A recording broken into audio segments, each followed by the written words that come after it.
Welcome back, Wits, to Walking in the Truth. And today's topic is the O negative blood possibly being the Holy Grail blood.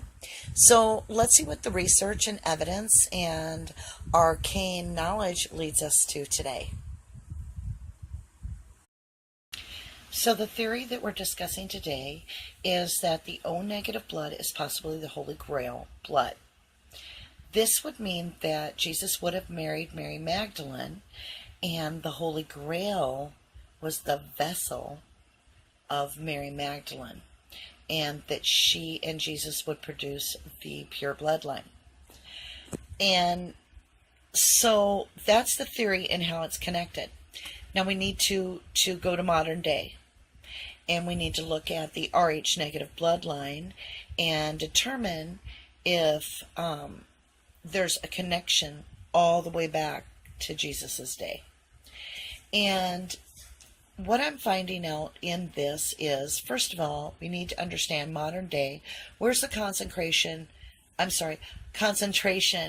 of the Rh negative blood supply in our modern day world map?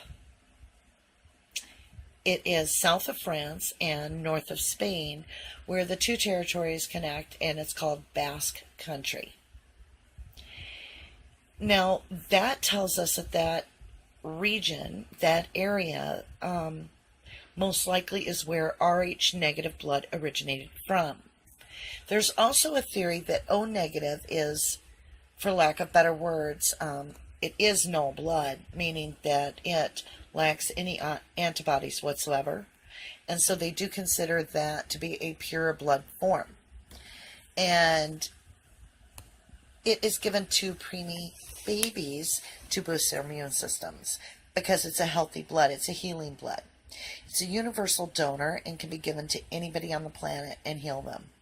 So that tells us that the blood is indeed special, and it's also rare, because Rh negative blood itself it is only 15% of the world. 85% of the world are rhesus positive blood with antibodies.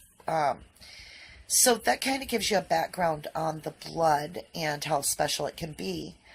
And what I've understood, and I'm not sure this is true, but I once heard that there are only 50 O negative donors in the entire world, and yet their blood is sought after every day because of emergencies. It can save time. It can be given to anybody, and in the worst case scenario, you don't have time to check bloods and cross-match and cross-reference the blood for a complete match. And we don't want to get all scientific with alleles and everything in this video. So let's just know that O negative blood is universal and the healing blood, and that's what we're going to talk about. And that specifically only makes up 7 or 8% of the entire world population. Sorry. And in that, 35% of those individuals are now in Basque, which is, like I said, the southern France and northern Spain, the territories that meet there. Basque Country has their own language, and it's not based on any language from that area. And they do say that it's a very ancient language and can be a little bit difficult to learn.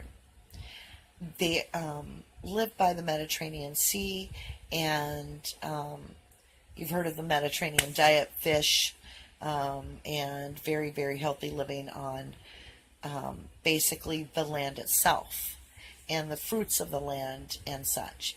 So that's a little bit of very, drop in the bucket concept of Basque. Now, as we go further, I guess that makes me understand that the O negative and the Rh negative blood originated south of France and north of Spain. So let's hold that thought and put that over here on our whiteboard. So what connection would there be to the south of France and north of Spain Basque Country to Mary Magdalene. Well, it just so happens that there is Saintes Marias de la Mer, which means in English, St. Mary's of the Sea. So this is a little fishing village, and it's on the edge of the Mediterranean Sea, and it's in the Basque area, or south of France, near the Basque area. And the legend would have it that 3 Marys showed up in a boat that had no oars and no sail. And in the story, the 3 Marys are Mary Magdalene, Mary, mother of Jesus, and the 3rd Mary was one of the disciples or apostles' wives. And there was a 4th person, and her name was Sarah. Now, legend would have it, and have you believe, that Sarah was explained to be a serving girl, an Egyptian serving girl. Complication is that Jesus did not believe in a monarch system, and so everybody served everybody, and there was no hierarchy in the realms of care for one another. So even if Sarah was there, she was not a serving girl, and she was young. They're saying putting her around the age of 12 or so, and it kind of adds to the mystery a little bit. Who is Sarah? So we're going to put that aside for a minute and continue on to the story of where Mary Magdalene is definitely connected to the south of France. So the word is that in Jerusalem, which is directly across the Mediterranean Sea from south of France and north of Spain, in Jerusalem where Jesus was crucified, there was a rush at the aftermath. So the fear set in to those that had persecuted Jesus. And the legend would have it that the 3 Marys with the Sarah were put into the boat. You guessed it. No oars and no sail. And more or less, I would presume that they were saying, let God guide you. They didn't want to bring harm to him after the resurrection, yet they were probably terrified. So that is the legend. That it kind of came full circle when I realized that in Jerusalem they have the story of the women being pushed out to sea to the Mediterranean. And so then on the other side of the Mediterranean Sea, you get south of France where the 3 Marys, the Saintes Maries de la Mer, that just is phenomenal, and both stories matching. So circumstantial evidence, but still evidence no less. And it does put Mary Magdalene in south of France where the O negative blood supposedly originated from. So we have some connection there. Now, what other connection do we have in south of France that shows that Mary retained her position in that area in order to carry on the bloodline of Jesus as if she was the Holy Grail, the vessel of Jesus's blood? And you start looking into Saint Baum and Saint Maximum. Now, I may not be saying that correct, forgive me, but those areas are dedicated. The whole town and everything is dedicated to the Saint Mary Magdalene. Now, Mary Magdalene, I don't believe that was her real name. Why were there all Marys in the boat? Well, let's jump ahead into not modern day, but a little bit of our own personal history that we're aware of. When you look at Mary, Queen of Scots, you were surrounded by 8 maids as Mary, Queen of Scots, that were all named Mary, and they knew that they were going to be her maids, and so the parents were instructed for security purposes to name all the girls Mary. So now let's jump back to the boat where the 3 Marys are.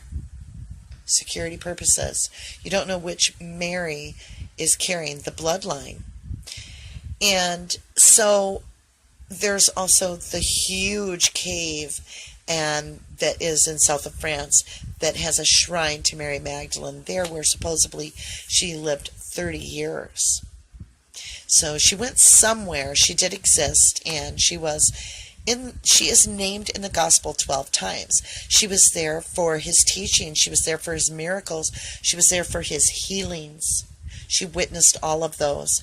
And then she was there for the crucifixion and the resurrection. And then she was commissioned to share this tale. And so that was all written in the New Testament. You know, if you go into the Nag Hammadi, you're going to learn a lot more about Mary Magdalene, and we can get into that on our next video. But for now, let's stick to connecting the dots here.